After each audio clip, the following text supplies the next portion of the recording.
Do you ever feel as though your swing's close, but it's not quite there? With tour players, it's a minute thing that can change the world for them. They play okay, then they change one tiny little detail, and before you know it, bang, they're right on form. That could happen for you too. One tiny little alteration to your swing, that little bit of gold, but all of a sudden, bang, we're playing well. Let's see if we can find that. Right, we're on. Welcome to the channel. My name's Steve Johnston, PGA golf professional. If you're new here, I'd really appreciate if you click subscribe. That would be fantastic. Today's video is sponsored by Loft & Lie's world-class leather glove.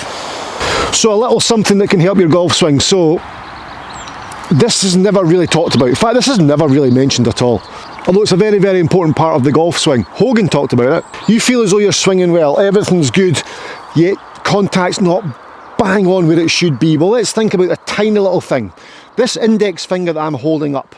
Now, when you throw a football, or throw a ball, not a football, you throw a ball, that index finger plays a part. When you do other sports, basketball, that index finger plays a part. In the golf swing, that trail index finger on my right hand, I want to keep as quiet as possible. Now, why is that even important? The trail finger, when it overtakes everything, we lose control.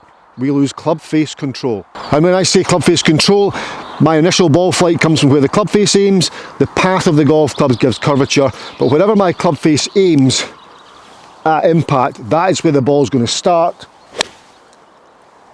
and that's where the ball is going to initially start its flight. So if this index finger becomes too, what's the word? Lively? Yeah, lively. If it comes too lively, then at the top of the golf swing, what's going to happen? Well, let me show you. So my trail index finger here. Now watch this. If my index finger and my thumb, these two here, which grip the golf club, if they get too tight and I get a little bit too, well, tight from the top, when I apply pressure or try and squeeze this index finger with the thumb, look what happens to this knuckle. It goes that way, doesn't it? It goes that way. That's not good. Why is that not good, Steve? Well, watch this. I get to the top of my swing here. If that index finger starts to pull tight against the thumb, then that knuckle's going to move out in this fashion. So I'm here and then there. Look what it's done to the club. I'm now steep and coming into the golf ball. When we talk, there's so much talk about being shallow in the backswing, trying to shallow this thing to then go there, which is great. If I get tight from the top, that's what's going to happen. Now, most tour players, this is fact. Most guys on tour, the lightest point they grip the golf club is in transition.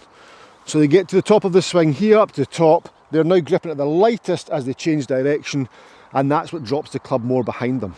Now, most amateurs get to the top of their swing, they grip it tighter because they class that as the target instead of that as the target. They get to the top and there's the target, so they grip tighter. The knuckle comes round, and of course they come down steep. Club face alignment's out of position, and so is the path. Guys on tour, up to the top, light grip pressure at the top, there. And they're able to shallow that club more than the average amateur. How do we do that? Well, Hogan had a great thing. Hogan talked about taking your trail thumb and index finger off the golf club. Okay, so taking the trail thumb and index finger away. Hogan would remove that and hit balls using that grip. Now, it's good, however, it's really, really good actually, but it's quite hard to control.